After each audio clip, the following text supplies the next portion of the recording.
McLaren had absolutely everything in their hands. Pole position with Piastri, Norris starting second, a commanding 25-point lead in the championship, and a regulation that imposed mandatory pit stops for everyone. All they had to do was manage the race. All they had to do was refrain from inventing unnecessary drama. All they had to do was execute the basic, obvious strategy flawlessly. And what did McLaren do? They handed the victory on a silver platter directly to Max Verstappen.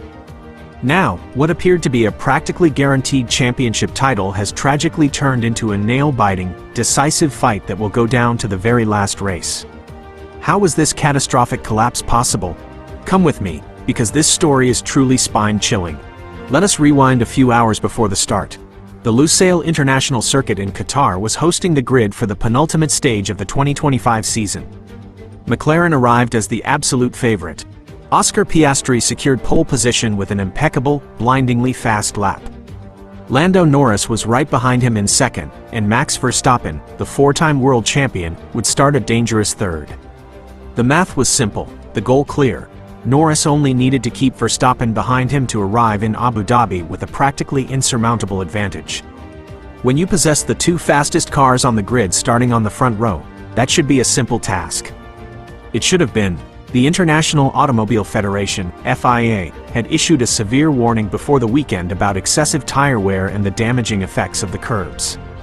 Therefore, a mandatory two-stop strategy was imposed for everyone, with a maximum limit of 25 laps per set of compounds. Every single team knew this rule. Everyone had time to prepare. The crucial factor was how each team chose to interpret this rule under pressure. When the lights went out, Piastri exploded into the lead with a perfect getaway. Norris, conversely, spun his rear wheels and watched helplessly as Verstappen shot past him like there was no tomorrow. In a matter of agonizing seconds, the Dutchman was already in second place, glued to the rear of the Australian. The new order was Piastri, Verstappen, Norris, and McLaren's self-inflicted nightmare had begun to take agonizing shape. On lap 7, Nico Hülkenberg and Pierre Gasly were involved in an accident that violently forced the deployment of the safety car. And it was precisely in this critical, decisive moment that the entire race was lost and won.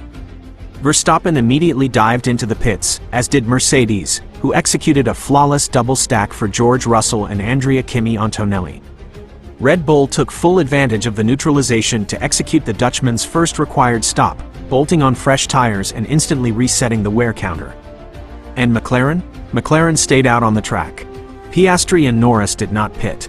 Will Joseph, Norris's race engineer, went on the radio and claimed that their rivals had just lost all strategic flexibility.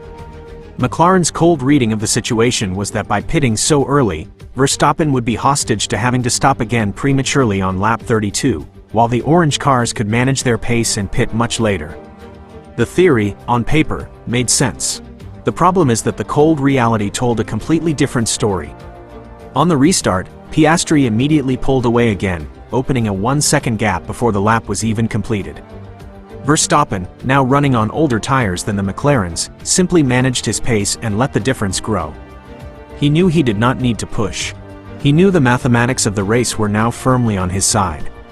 On lap 24, Piastri finally entered the boxes. A 3.1-second stop, and the Australian returned to the track just ahead of Fernando Alonso, who was leading a massive convoy of midfield cars. Norris came in on the very next lap, right at the absolute limit allowed by the regulation, a fast 2.2-second service, and emerged behind his teammate. The problem?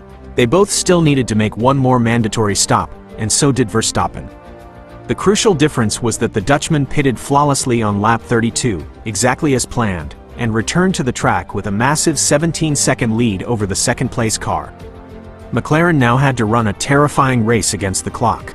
Piastri, showing brilliant race intelligence, jumped on the radio and desperately asked to pit immediately on lap 41. He wanted new tires to try and hunt down the unstoppable Verstappen. The team brought him in on lap 43.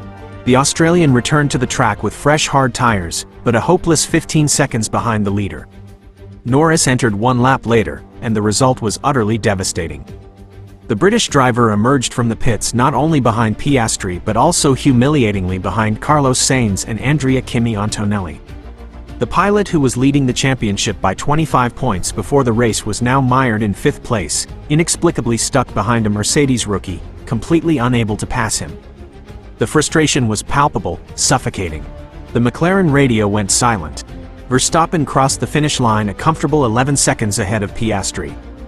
It was his 7th victory of the season, achieved not just with sheer speed, but with an absolutely impeccable, flawless reading of the race.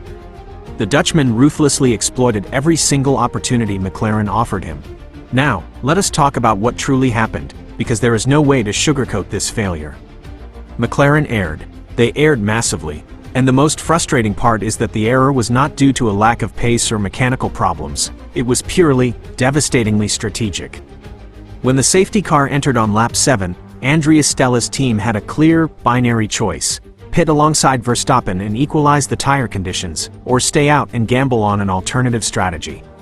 They chose the second option, and that choice cost them the win, the momentum, and their massive championship advantage. The most agonizing moment came when Norris emerged from the pits and found himself trapped behind Antonelli. The Mercedes rookie, in his first complete season, managed to hold up the championship leader for several critical laps. Norris had DRS access but could not find a way through. It is the kind of agonizing situation that simply cannot happen when you are fighting for a world championship title. And while Norris fought for scraps, Verstappen cruised serenely in the lead. The 4-time champion demonstrated once again why he is universally considered the best driver on the current grid. He made 0 mistakes, he never pushed beyond what was necessary, he simply allowed McLaren to self-destruct and then ruthlessly collected the inevitable rewards. The mathematics of the championship have shifted drastically, catastrophically. Norris arrives in Abu Dhabi with a razor-thin lead of just 12 points. This means Verstappen can still conquer the title if he wins the final race and Norris finishes outside the podium positions. Suddenly, that seemingly secure advantage has been transformed into an incredibly tight margin. What does McLaren need to do now? First, a deep, painful internal analysis of where everything went wrong. Second, Norris must keep a fiercely cool head. The pressure on him is now gargantuan. Third, the team must trust the inherent pace of the car. The MCL39 is fast, perhaps the fastest car on the grid, but speed means absolutely nothing if the strategy fails to support it. Verstappen, on the other hand, arrives at the final race with the knife firmly in hand. He is not the favorite, but he is in the dominant position to attack.